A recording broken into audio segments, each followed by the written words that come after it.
തദ്ദേശ തെരഞ്ഞെടുപ്പ് മുന്നൊരുക്കങ്ങളിൽ ബി.ജെ.പി. പ്രവർത്തകർക്ക് ഊർജ്ജം പകരാൻ കേന്ദ്ര ആഭ്യന്തരമന്ത്രി അമിത്ഷാ ഇന്ന് കൊച്ചിയിലേക്ക് എത്തുകയാണ്.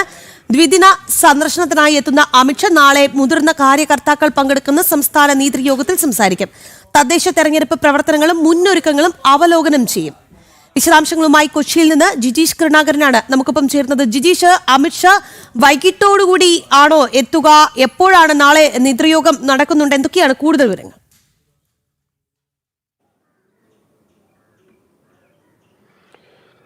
രാഖി, വലിയ ഒരു ആവേശം തന്നെയാണ് അദ്ദേഹം ഓരോ തവണ വരുമ്പോഴും കേന്ദ്ര ആഭ്യന്തരമന്ത്രി അമിത്ഷാ ബി.ജെ.പിയുടെ ദേശീയ നേതൃസ്ഥാനത്ത് ഇരുന്നുകൊണ്ട് രാജ്യമാകെ ആവേശം വിതറി പ്രവർത്തകരെ ആവേശത്തിലാക്കിയ നേതാവാണ് അദ്ദേഹം. ഓരോ തവണ വരുമ്പോഴും പ്രവർത്തകർക്ക് അത് നൽകുന്ന ഊർജ്ജം എന്ന് പറയുന്നത് വലുതാണ്. കഴിഞ്ഞ ജൂലൈ മാസത്തിലാണ് ഒടുവിൽ അദ്ദേഹം കേരളത്തിലെത്തിയത്. തിരുവനന്തപുരത്ത് 2 പൊതുപരിപാടികളിൽ പങ്കെടുത്തു. അദ്ദേഹം അന്ന് വ്യക്തമാക്കിയത് തദ്ദേശ തെരഞ്ഞെടുപ്പിന് ഒരുങ്ങാനും നിയമസഭാ തെരഞ്ഞെടുപ്പിന്റെ മുന്നൊരുക്കങ്ങളിലേക്ക് കടക്കാനുമെല്ലാം ആഹ്വാനം ചെയ്ത് അദ്ദേഹം പോയതാണ്. വീണ്ടും അദ്ദേഹം ഒരിക്കൽ കൂടി വരുമെന്ന് പറഞ്ഞു. അങ്ങനെ തെരഞ്ഞെടുപ്പ് മുന്നൊരുക്കങ്ങൾ വിലയിരുത്തുന്നതിന് തദ്ദേശ തെരഞ്ഞെടുപ്പിന് വേണ്ടി വളരെ നേരത്തെ തന്നെ ബി.ജെ.പി. പ്രവർത്തനങ്ങൾ ആരംഭിച്ചിരുന്നു.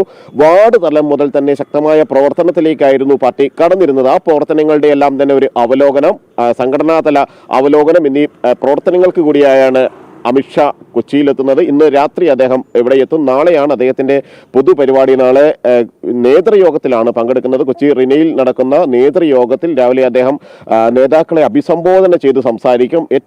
വിവിധ തലങ്ങളിലുള്ള ഭാരവാഹികളുമായി, അത് പ്രഭാരിമാരുണ്ട്, മേഖലാ ഭാരവാഹികളുണ്ട്, ഒപ്പം തന്നെ ജില്ലാ ജനറൽ സെക്രട്ടറിമാർ, ജില്ലാ പ്രസിഡന്റുമാർ, സംസ്ഥാന ഭാരവാഹികൾ അടക്കമുള്ള നേതാക്കളുമായി അവരുടെ എല്ലാം തന്നെ ആശയവിനിമയം നടത്തിയ ശേഷം അവരെ അഭിസംബോധന ചെയ്ത് അദ്ദേഹം സംസാരിക്കുന്നുണ്ട്. സ്വാഭാവികമായും അദ്ദേഹത്തിന്റെ ഓരോ വാക്കുകളും പ്രവർത്തകർക്ക് വലിയ ആവേശം തന്നെയായിരിക്കും. കാരണം നേരത്തെ കൊച്ചിയിൽ എത്തിയ സമയത്ത് അദ്ദേഹം ഇവിടെ തിരുവനന്തപുരത്ത് വെച്ച് സംസാരിച്ച ഒരു പ്രധാനപ്പെട്ട കാര്യമെന്ന് പറയുന്നത് 2026 തെരഞ്ഞെടുപ്പിന് വേണ്ടി പാർട്ടി ഒരുങ്ങുകയാണ്.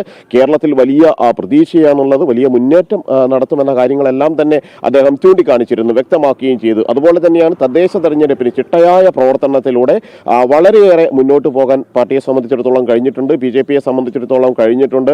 സാധാരണ പ്രവർത്തനത്തിലേക്ക് എത്തുന്ന ഒരു പ്രവർത്തനം കൂടുതൽ കാര്യക്ഷമമായി നടത്താൻ മറ്റു പാർട്ടികളിൽ നിന്ന് വ്യത്യസ്തമായി ബി.ജെ.പിക്ക് കഴിഞ്ഞു എന്നത് തന്നെയാണ് ഇതുവരെയുള്ള നേട്ടം. അതെല്ലാം തന്നെ അമിത്ഷാ അടക്കമുള്ള, പ്രധാനമന്ത്രി നരേന്ദ്രമോദി അടക്കമുള്ള വലിയ ഒരു നേതൃത്വത്തിന്റെ പിൻപറ്റിക്കൊണ്ട് തന്നെയാണ് മുന്നോട്ട് പോകുന്നത്. ഒപ്പം തന്നെയാണ് രാജീവ് ചന്ദ്രശേഖർ അടക്കമുള്ള പുതിയ നേതൃത്വം എല്ലാം തന്നെ വരികയും ചെയ്തിരുന്നത്. മുൻ നേതൃത്വത്തിന്റെ അതേ ആവേശം ഉൾക്കൊണ്ടുകൊണ്ട് പുതിയ നേതൃത്വവും ശക്തമായി തന്നെ മുന്നോട്ട് പോകുന്നു. ആ ഒരു ഘട്ടത്തിലാണ് ഒരിക്കൽ കൂടി അമിത്ഷാ കൊച്ചിയിൽ അദ്ദേഹം എത്തുന്നത്. അദ്ദേഹം ഈ ഒരു പൊതുപരിപാടിയിൽ നേതൃയോഗത്തിൽ പങ്കെടുക്കും. എങ്ങനെയെല്ലാമാണ് ഇനിയുള്ള പ്രവർത്തനങ്ങൾ, കാരണം കുറഞ്ഞ ദിവസങ്ങൾ മാത്രമാണ് തെരഞ്ഞെടുപ്പിന് ഒരുങ്ങാനുള്ളത്.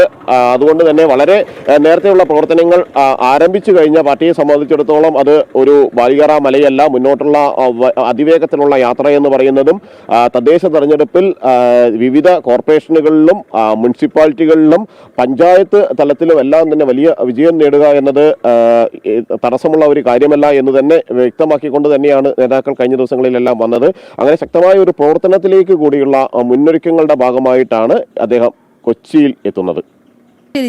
തദ്ദേശ തെരഞ്ഞെടുപ്പ് മുന്നൊരുക്കങ്ങളിൽ ബി.ജെ.പി. പ്രവർത്തകർക്ക് ഊർജ്ജം പകരുക, ഈ ഒരു ലക്ഷ്യത്തോടു കൂടിയാണ് കേന്ദ്ര ആഭ്യന്തരമന്ത്രി അമിത്ഷാ ഇന്ന് കൊച്ചിയിൽ എത്തുക. ദ്വിദിന സന്ദർശനമാണ്. അദ്ദേഹം നാളെ മുതിർന്ന കാര്യകർത്താക്കൾ പങ്കെടുക്കുന്ന സംസ്ഥാന നേതൃയോഗത്തിൽ സംസാരിക്കുന്നുണ്ട്. തദ്ദേശ തെരഞ്ഞെടുപ്പ് പ്രവർത്തനങ്ങളും ഒപ്പം മുന്നൊരുക്കങ്ങളും അവലോകനം ചെയ്യുകയും ചെയ്യും. എന്തായാലും അദ്ദേഹത്തെ സ്വീകരിക്കാനുള്ള ഒരുക്കത്തിലാണിപ്പോൾ ബി.ജെ.പി. പ്രവർത്തകർ. ജിജീഷ് കരുണാകരനാണ് കൊച്ചിയിൽ നിന്ന് വിശദാംശങ്ങൾ നൽകിയത്. ഇനി നമുക്ക്